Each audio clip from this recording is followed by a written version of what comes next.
Ito po, scientist linking enzyme to longevity. Nabasa ko to o nakita ko sa panorama no March 13, 2005. Birthday ko. So, March 13, alam niyo naman birthday ko, di ba?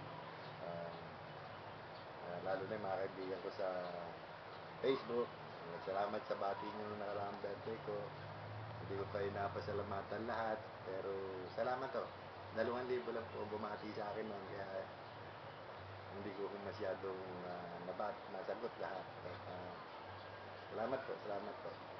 At ito po, yung scientist linking enzyme to longevity.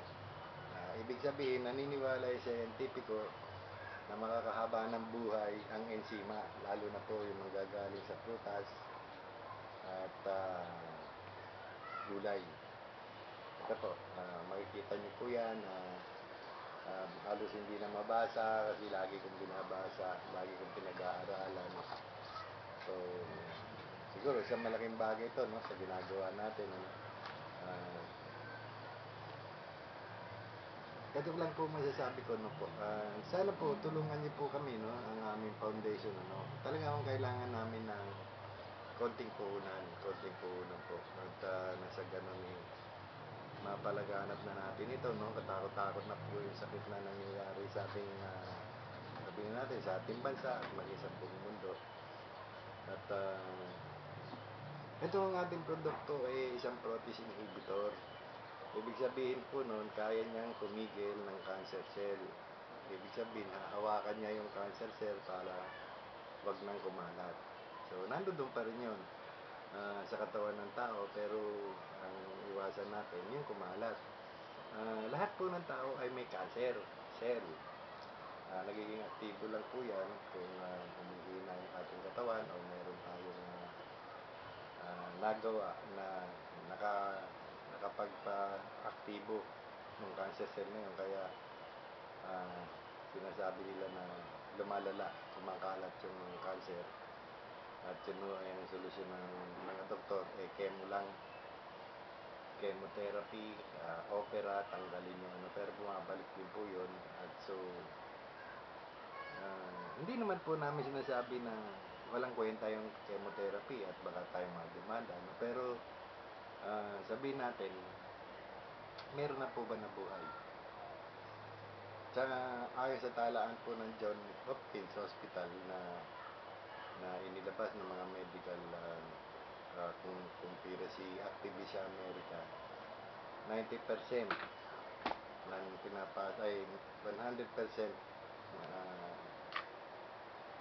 90% ang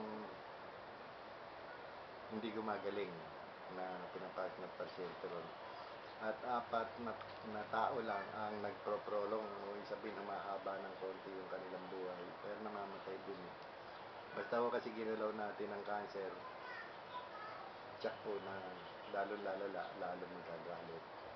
So siguro, sabi nga nila,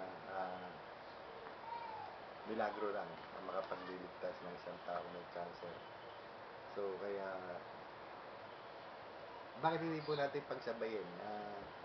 Sabihin na natin na kayo ay doktor, manggagamit. Naghahatod naman po kayo ng vitamins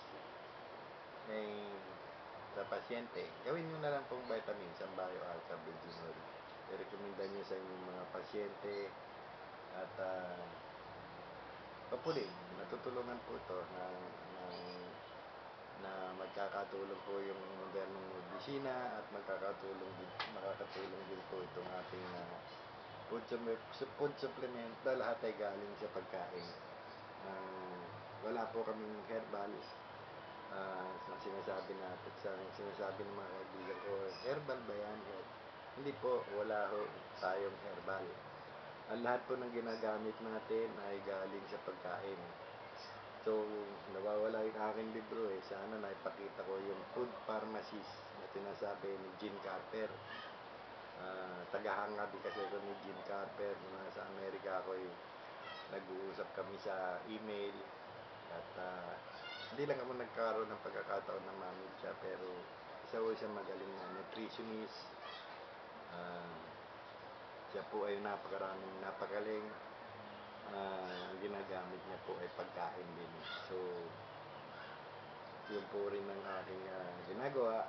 Kinukuha lang po natin naman sa enzyme ng prutas at gulay ang pinanggagamot po natin. Kasama ang virgin coconut oil. Sana po naintindihan niyo po ito, no? Ang ating konting paliwanag.